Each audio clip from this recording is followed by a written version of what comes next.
అందరికీ నమస్కారం. అన్న నందమూరి తారక రామారావు గారి వర్ధంతి సందర్భంగా చంద్రబాబు నాయుడు గారు ఎన్టీఆర్ అనే 3 అక్షరాల పేరుని మరొకసారి వ్యూహాత్మకంగానే అవమానించాడు. సొంత బావమరిదైనటువంటి బాలకృష్ణతోనే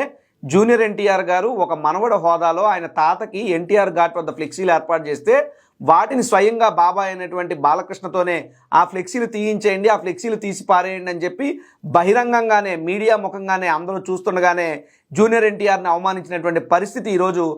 తెలుగుదేశం పార్టీలో ఉండటం చాలా దారుణం, దురదృష్టకరం అని చెప్పి నందమూరి తారక రామారావు గారి యొక్క అభిమానులు, జూనియర్ ఎన్టీఆర్ గారి అభిమానులు కూడా చాలా బాధపడుతున్నారు.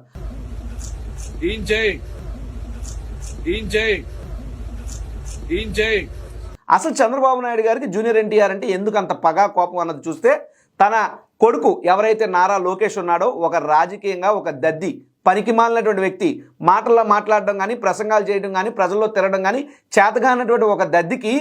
ఎవరైతే కొంచెం సమర్థవంతంగా మాట్లాడగలిగేటటువంటి వ్యక్తి అయినటువంటి జూనియర్ ఎన్టీఆర్ ఎక్కడ పోటీ వస్తాడో అని చెప్పి ఆ జూనియర్ ఎన్టీఆర్ని రాజకీయంగా వాడేసుకుని పని అయిపోయిన తర్వాత కూరలో కరివేపాకులాగా తీసి పడేసి సినిమా పరంగా కూడా జూనియర్ ఎన్టీఆర్ వద్దకు ప్రొడ్యూసర్లు వెళ్లకుండా, డైరెక్టర్లు వెళ్లకుండా, కథలు వెళ్లకుండా అన్ని రకాలుగా కూడా కట్టడి చేసి జూనియర్ ఎన్టీఆర్ యొక్క సినిమా జీవితాన్ని కూడా ఇబ్బందులు పెట్టిన చంద్రబాబు నాయుడు ఈరోజు జూనియర్ ఎన్టీఆర్ ఒక ఉన్నత స్థాయికి వచ్చేసరికి ఎక్కడైతే ఆయన తాత యొక్క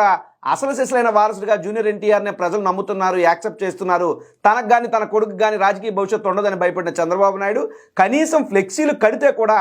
ఓర్చుకోలేనటువంటి తనంతో బాలకృష్ణ ఫ్లెక్సీలు తీయించేయడం అనేటువంటిది చాలా దారుణం, దుర్మార్గం. చంద్రబాబు నాయుడు యొక్క ధోరణి, రాజకీయ వ్యవహారం చూస్తే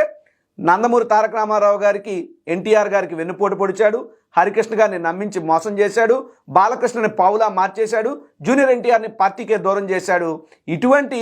వ్యక్తిత్వం కలిగినటువంటి చంద్రబాబు నాయుడు చేసే నీచ రాజకీయాలకు ఎన్టీఆర్ కుటుంబం కూడా బలైపోయిందని చెప్పక తప్పదు.